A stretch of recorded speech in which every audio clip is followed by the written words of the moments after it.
Welcome everyone to Lone Star Spirit. We are here in Freeport, Texas to celebrate Fort Velasco Day, and we're going to be going to the Freeport Historical Museum to see what's going on over there. This will be my first time going to this particular museum, seeing all the great festivities they've got going on for Fort Velasco Day. We're currently standing in what would lead to the old mouth of the Brazos, and right over here, that's going to be Highway 288, and the old Brazos that leads to the original mouth is off in that direction. This is also where the annual fishing fiesta will be kicking off, and hopefully we will be here for that, possibly even be participating in that really great annual event. And you can see just right over there, that is the mystery shrimp boat, and that is something that I have seen countless amounts of times anytime came into Freeport from Brazoria via Highway 36. I go to the Freeport Municipal Golf Course with my grandmother. She used to work there. She worked there forever. Get up at 4 o'clock in the morning, go with her and open up the golf course for the day's operations. And of course, if we were working there late at night, we had to make the drop. We had to come into Freeport to deposit all of the cash from the day. So a lot of great memories here in Freeport. Just very excited about today. Just going to be an awesome day, and let's go ahead and get into today's video.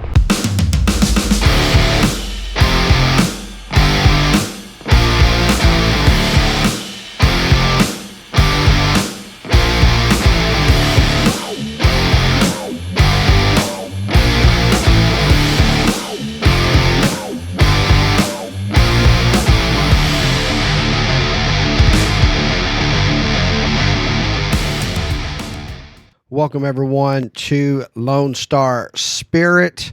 We are here to talk about everything Texas, and today is no exception. We are going to be going to the Freeport Historical Museum to talk about Fort Velasco Day. And as you can tell, I've got my Fort Velasco shirt on.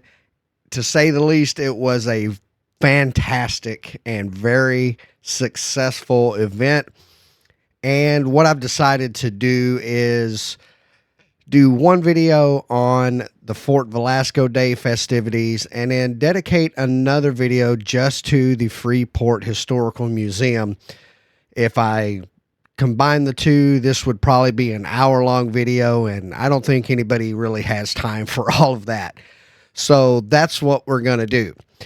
But before I get into Fort Velasco Day for this episode, I do just want to take just a couple of moments to talk about the current tropical situation.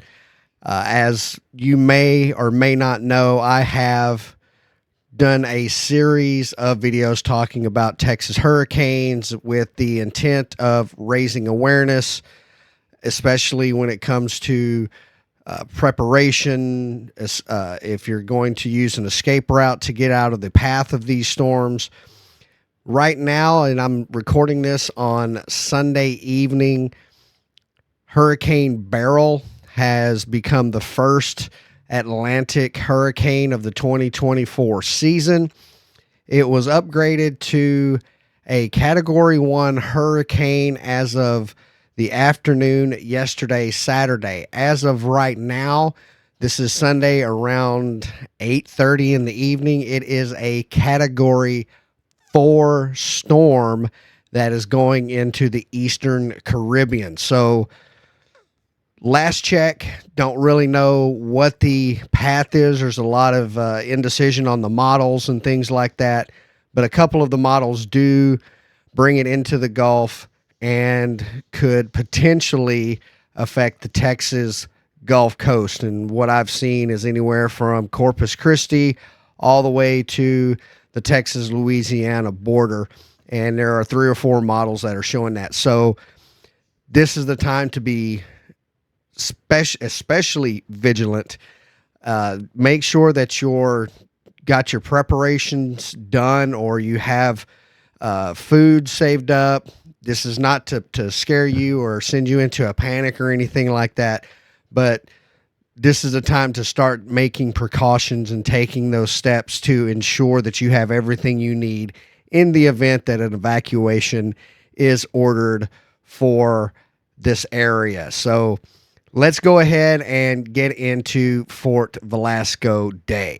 The Freeport Historical Museum is located in the old downtown area of Freeport, and here you're getting a pretty good look at that area here. And actually, they've done a pretty good job of trying to maintain some of the beauty and add to it. There are a lot of, unfortunately, vacant buildings over here. There's a few places that are pretty significant historically, and we'll get a chance to look at those here in just a moment. During the festivities of Fort Velasco Day, they did have a couple of demonstrations with musket and artillery demonstrations, and a lot of the people that volunteered to do this were in traditional clothing, both representing the Mexican and Texian forces that were participating in pretty much all of the Texas Revolution battles and skirmishes. And here you can see almost step by step how these cannons were prepared to be fired. And it's kind of a long process here. So having 1 or 2 cannons, you're not going to get a whole lot of cannon fire out of this. But what I'm going to do is I'm going to go ahead and let the audio speak for itself and kind of get you an idea of what it was like to fire a cannon in 1836. And here we go. Now, I will say this. It is going to be rather loud when the cannon goes off, so be prepared for that.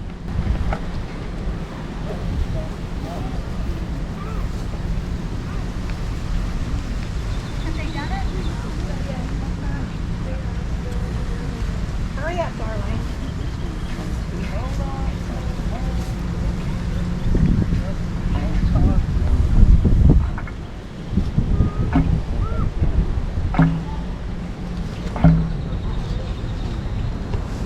Ready?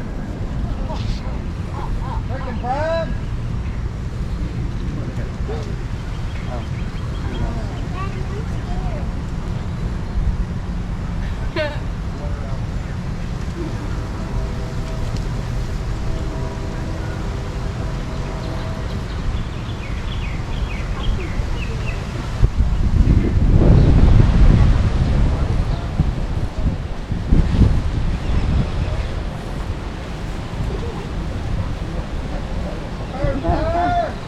There we go. Fire! There's Ben.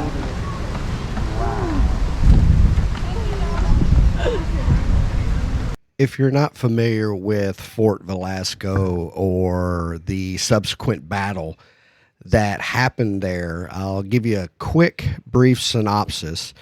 The battle took place between June 25th and June 26th, and by most accounts, it marks the first skirmish or first episode of bloodshed that happened between Texan and Mexican forces, and is widely regarded as the actual beginning of the Texas fight for independence.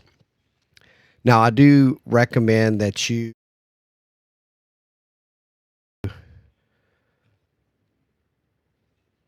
go to the Texas State Historical Association website, and I'll put the address for this particular subject there.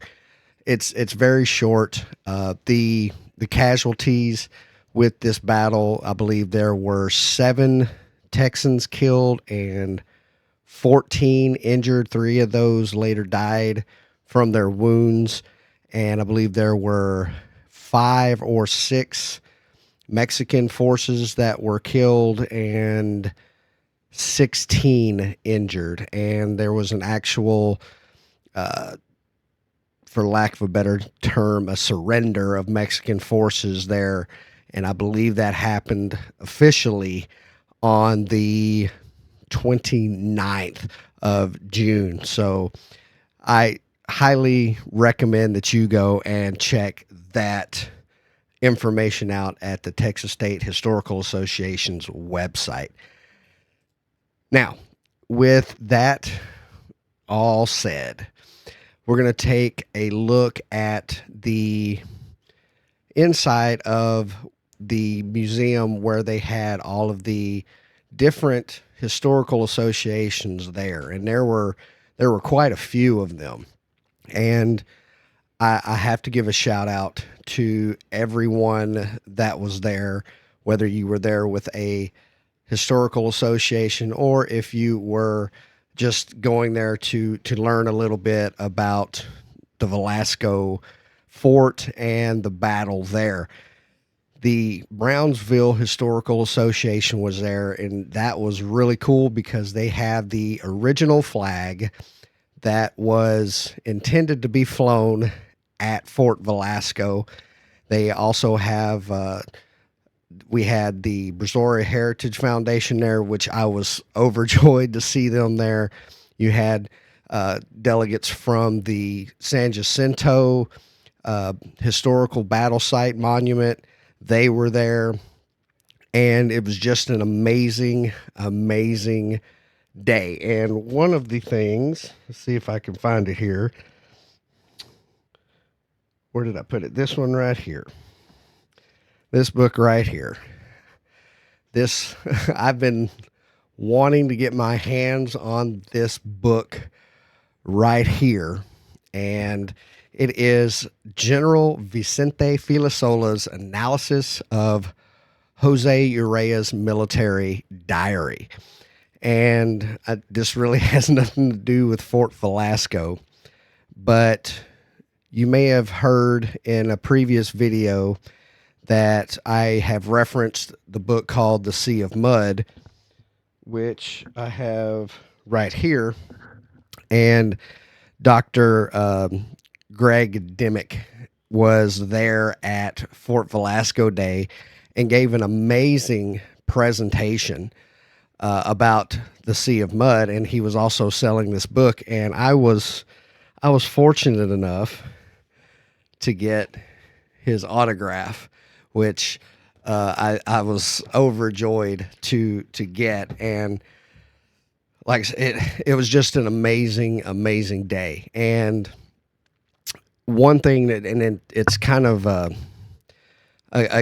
kind of off topic, but still kind of on topic. Years ago, when I want to say back when I was a teenager, maybe, my uncles were doing some metal detecting in my grandmother's yard. And this is Old Town Brazoria. If you're familiar with Brazoria, it's going to be on the north side of town.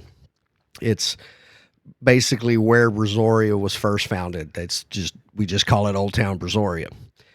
Anyway, one of my uncles found a sword in the dirt with his metal detector, and he still has that sword in his possession. And during Dr. Dimmick's presentation, I learned that General Urrea actually had camp set up in both Brazoria and West Columbia.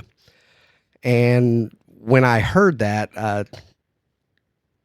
sirens went off in my head, and I asked the question about the sword that was found, and asked if it was a possibility that that sword could have been a sword from one of the soldiers in General Uriah's camp at that time. And if the camp would have possibly been in the same area where my grandmother's house is. And he said it's very possible. And I'm going to do some research on this as well. But he said what to look for is look for a camp it's a site that's near an established road and near a body of water. Well, the Brazos is probably less than a mile from her house. And I'm sure that there were probably creeks and small lakes and things like that back in that time before the Brazos had 4 or 5 dams on it. There were no dams on the Brazos, and it was a very untamed river at this time. But I'm going to continue to do my research, and I'm going to say that there was probably an established road pretty close to where my grandmother's house is situated there in Old Town Brazoria. So that was very exciting for me, and hopefully I can get some information on that. And if anybody that's watching is maybe an expert in old ancient swords, antique swords, I've got a picture of the hilt. I'm going to get a picture of the entire sword itself, and hopefully get an idea of what time period that this sword came from. We originally thought maybe it was a Civil War era sword, but who knows? We may have hit the jackpot, and it could have been from one of General Uriah's soldiers while he was camped there at Brazoria. But let's go ahead and get back to Fort Velasco Day and check out a lot of the cool things that were going on there. I did get permission to actually film inside of the museum, and the only thing that I was asked not to do was to interview anyone. So I got to talk to people off camera, which was great, and I did get to make some contacts with these different historical associations that were there. But as you can see, there's just a lot of information that is readily available there. And they've got this nice little centerpiece that we're about to see here that it tells a fascinating story with the personalities who were involved with the Battle of Fort Velasco. And this happened in 1832. So this was a good 3.5, 4 years before the main Texas Revolution War started. So this has been brewing for a long time. These calls for independence and to break away from Mexican rule, and it's the information is just it's amazing, and it's the way it's set up is just fantastic. And this young lady thought she was going to ruin my shot, and I told her, you know what, don't worry about it, you're all good. But they're actually rebuilding the Fort Velasco site, and you may have seen that in a previous video. You've got to come to this museum in Freeport, in downtown Freeport. It's absolutely amazing. It's probably the best laid out and most sensical museum I think I have ever visited, and I just can't say much more about it. It even ties into the Alamo here, as you can see. Now, the organizations that were there just it blew my mind, the amount of help that came along with this. You got the Old Fort Velasco Historical Association. Thank you for the shirt. I love it. You've got the Lake Jackson Historical Museum there, and here you could learn to play Pharaoh, one of the popular card games. If you're a Tombstone fan, you might know what I'm talking about. But that was really cool. And here's the Brownsville Historical Association, and there is the original flag that was chartered to go to Fort Velasco. And sorry about my hand there, but it's been handed down, and it has actually been reconditioned, which is great. And they've got the original one there in the museum at Brownsville. Brazoria Heritage Foundation, it was so great to see them there and getting some representation along with this. Some beautiful smiling faces. And Dr. Dimmick, which was the highlight of the day there. It was awesome, and he had some of his archaeological finds there, and the speech that he gave, the presentation was amazing. There is the San Jacinto Battleground Historical Site. They were there, got to talk with them. It was a wonderful discussion. And then you've got the Brazoria County Historical Museum right there. They were amazing to talk to. I may actually get a chance to go and see them on a Saturday when they're normally closed. Here you've got some information on some of the supplies, food, goods, and things like that that the Texian soldiers would have had. And these young ladies here in their time garb there are from the Stephen F. Austin Historical Site, Munson Park. And then there is the bird's eye view. You'll see it here in just a second of the rivers from the Gulf Coast. And kind of interesting, I did not see the San Bernard represented there, but that's okay. But this was just an amazing, amazing day.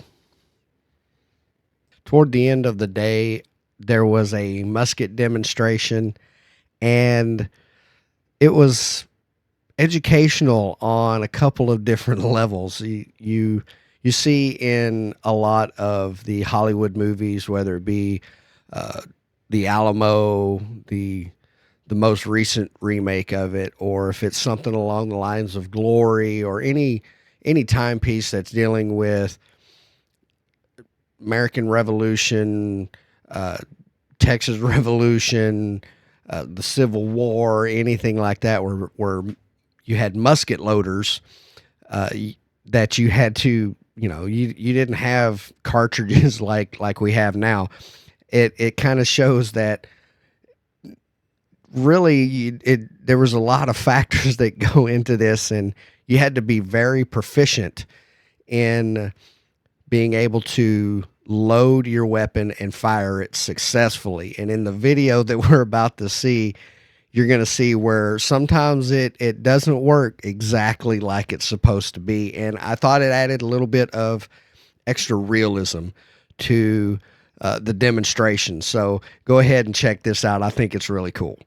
Typically specify a command for short arms. Some of them say that when you're done loading, you should stop. Either way, what this is going to do is it's going to allow me to know that all of my men have loaded firearms. Now this is important because when you're on a battlefield, there might be 50 people all in all. And that's not a lot of people. There might also be 2,000 people. So when you're firing guns and there's 2,000 of them going off, you're going to get a lot of noise, including the noises of battle that aren't firearms.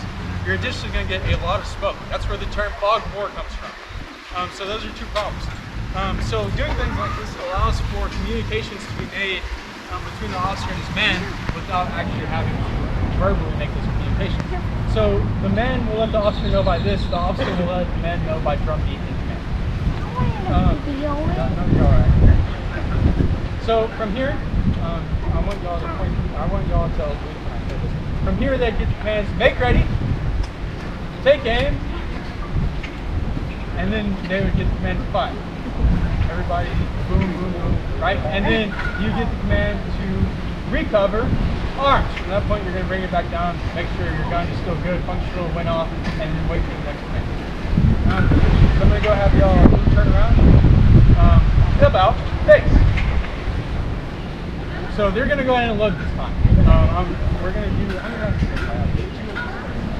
all right, we're going to do 3 shots. The first shot is going to be by the number. The second 2 are going to be in quickest time to show you guys where to fire. Neighbor, you got 10 minutes before the cannon goes off. Okay. It's not very loud. I'm going to let y'all know when I say make ready, take aim, fire. If y'all want to cover y'all's ears, that would be the time to do so. By the number, prime and load. Open, hands. Draw cartridge. Tear cartridge. Prime. Shut.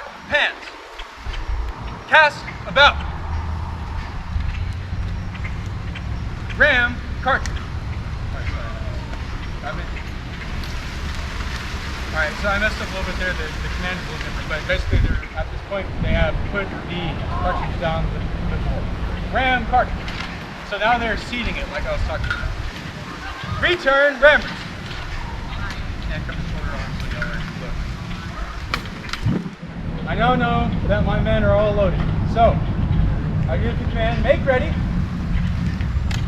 take aim, and now the cool thing is they will not shoot these guns until I give the execution command to fire. Fire! In quickest time, prime and load. So now I've given the command in quickest time, prime and load. This is going to allow them to move at their own pace, but still as quickly as possible. Commence firing at will. So the command, commence firing at will, allows my men to know that they no longer have to wait for my preparatory and execution commands. This means that I, as the officer, can observe what my men are doing and what's going on the field, and they can continue to lay a sustainable rate of fire down without any intervention. So what you're going to get with this is scattered shots, but again, that's going to be sustainable fire. So you're not going to suffer from a lack of time in between one shot from another. I do not like the sound.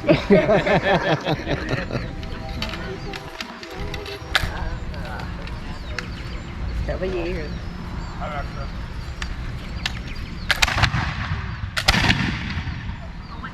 Alright, prime and load and come to the I'm shoulder. ready to go. Now, the last thing I'm going to talk about is maneuverability. So I'm not going to go super deep into this. As y'all heard, we're running out of time. But the guys weren't always going to stand in one position and fight. So once these guys come to shoulder arms, I'll show y'all what I mean. Just come to shoulder. Go ahead. All right. Forward, march. Company, hold. Make ready.